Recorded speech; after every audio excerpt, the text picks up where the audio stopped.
നമസ്കാരം മാഡം, നമസ്കാരം. ഇപ്പോ സിദ്ദിഖിനെ അറസ്റ്റ് ചെയ്യാൻ പോകുന്നു എന്നൊരു വാർത്ത കേൾക്കുന്നു. ഹേമ കമ്മിറ്റി റിപ്പോർട്ടിന്റെ അടിസ്ഥാനത്തിൽ അതിജീവിതയുടെ പരാതിയിൽ. മാഡം ഒന്ന് പറയാമോ മാഡം ഈ സംഭവിക്കുന്ന കാര്യങ്ങളെ കുറിച്ചൊക്കെ? അതായത് സിദ്ദിഖിനെ അറസ്റ്റ് ചെയ്യാൻ പോകുന്നു, അപ്പോഴേക്കും സിദ്ദിഖ് മുങ്ങി എന്നാണ് നമ്മൾ മനസ്സിലാക്കുന്നത്. അപ്പൊ മുങ്ങാൻ അവസരം കൊടുത്തുകൊണ്ടൊക്കെ അത് ഒക്കെ പോട്ടെ, ഇത്രയും 4-5 വർഷക്കാലം ഗവൺമെന്റ് അടയിരുന്നതിന് ശേഷമാണ് ആ റിപ്പോർട്ട് വിവരാവകാശ കമ്മീഷന്റെ നിർദ്ദേശമനുസരിച്ച് റിപ്പോർട്ട് പുറത്തുവിടുന്നു. അവസാനം അതും കോടതിയിൽ ഇടപെട്ടതിന് ശേഷമാണ് റിപ്പോർട്ടിന്റെ പൂർണ്ണരൂപം കോടതിയുടെ മുൻപിലെങ്കിലും സമർപ്പിക്കുന്നത്. എന്ന് വെച്ചാല് കോടതിയുടെ മുൻപിൽ പോലും ആദ്യം പൂർണ്ണരൂപം അവതരിപ്പിച്ചില്ല, സബ്മിറ്റ് ചെയ്തില്ല എന്നതുകൊണ്ട് തന്നെ ഗവൺമെന്റ് ഒരുപാട് പേരെ പ്രൊട്ടക്ട് ചെയ്യാൻ ആഗ്രഹിക്കുന്നു. അതായത് ശരിയായിട്ട് സംരക്ഷിക്കാൻ തന്നെ അവർക്ക് വേണ്ടി കവചം ഒരുക്കുകയായിരുന്നു ഈ കാലം അത്രയും. കാരണം നമുക്കറിയാം, പീഡിപ്പിക്കപ്പെട്ട നടി അത്ര ശക്തിയായി, അതായത് എന്തു വന്നാലും ഇത് അവസാനിപ്പിക്കണം എന്നുള്ള ധീരമായ തീരുമാനമെടുത്ത് മുൻപോട്ട് വന്നു. സാധാരണ ഒരു സ്ത്രീയും എടുക്കാത്ത ഒരു സ്റ്റെപ്പാണ്. അതുകൊണ്ടാണ് എന്റെ അഭിപ്രായം അവർക്ക് ധീരതയ്ക്കുള്ള അവാർഡ് കൊടുക്കണമെന്ന്.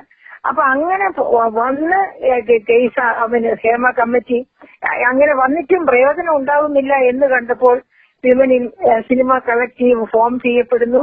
അവരുടെ എല്ലാവരുടെയും കൂടി താല്പര്യപൂർവ്വം, അതായത് ശക്തമായ ഇടപെടൽ മൂലമാണ് അവസാനം ഗവൺമെന്റിന് ഹേമ കമ്മിറ്റി ഫോം ചെയ്യേണ്ടി വന്നത്.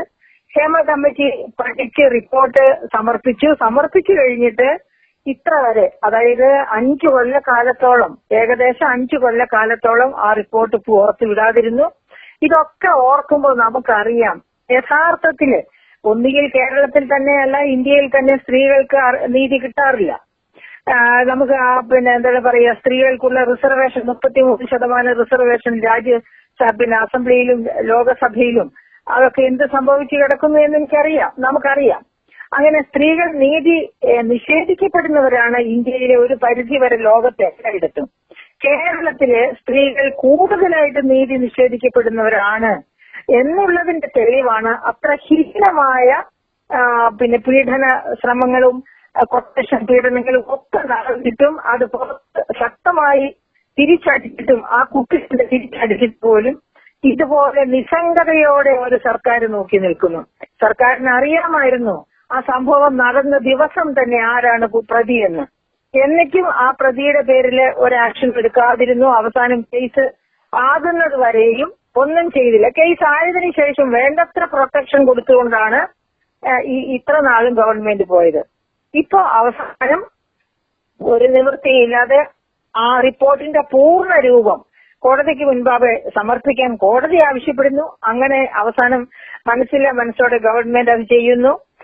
അതിന്റെ പേരില് അതായത് ആരോപണങ്ങളുമായിട്ട്, അതായത് വസ്തുനിഷ്ഠമായ ആരോപണങ്ങളുമായിട്ട് പീഡിപ്പിക്കപ്പെട്ട വനിതകൾ മുൻപോട്ട് വരുന്നു.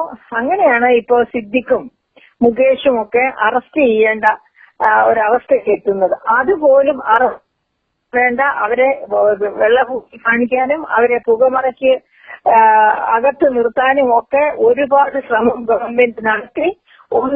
എല്ലാം പരാജയപ്പെട്ടു. അവസാനം എന്താണ് വേണ്ടത്? ഇപ്പൊ അതായത് ലോക്കൽ സെൽഫ് ഗവൺമെന്റ് ഇലക്ഷനൊക്കെ വരിക അധികം താമസിക്കാതെ.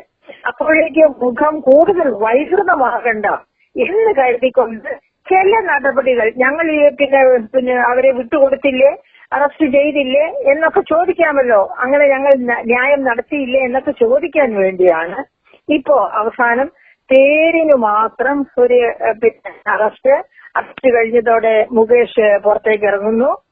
ഇനി പൂർവാധികം ശക്തിയോടുകൂടി ഇരകളെ സ്വാധീനിക്കാനും അതുപോലെ എല്ലാം അതിനൊക്കെ ശ്രമിക്കും. മാധ്യമങ്ങളെ സ്വാധീനിക്കാനും ഒക്കെ ശ്രമിക്കും ഗവൺമെന്റിനെയും.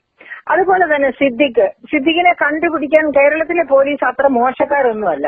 കണ്ടുപിടിക്കണമെന്ന് വിചാരിച്ച ഒരു പ്രതിയെ വളരെ വേഗം അവർ കണ്ടുപിടിക്കും. അത്രയും കഴിവുള്ള ഒരു പോലീസ് ഫോഴ്സ് ആണ് കേരളത്തിലുള്ളത്. നമ്മൾ നമ്മുടെ അനുഭവം കൊണ്ട് അറിയുന്നു.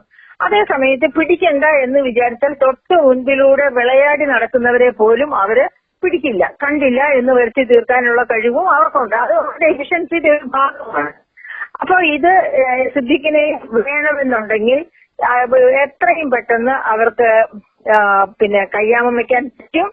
പക്ഷെ അവിടെയും മുൻകൂർ ജാമ്യത്തിനുള്ള ശ്രമത്തിലാണ് സിദ്ദിഖ് പ്രതീക്ഷിച്ചില്ല ഇങ്ങനെ ഇത് വരുമെന്ന്.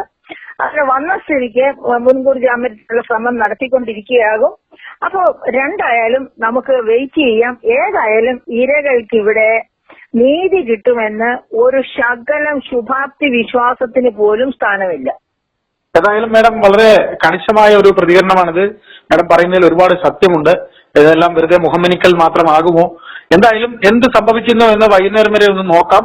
എന്തായാലും മാഡം പറഞ്ഞ പോലെ സുപ്രീം കോടതിയിൽ അദ്ദേഹം ജാമ്യാപേക്ഷയ്ക്ക് പോയിട്ടുണ്ടെന്ന് പറയുന്നു.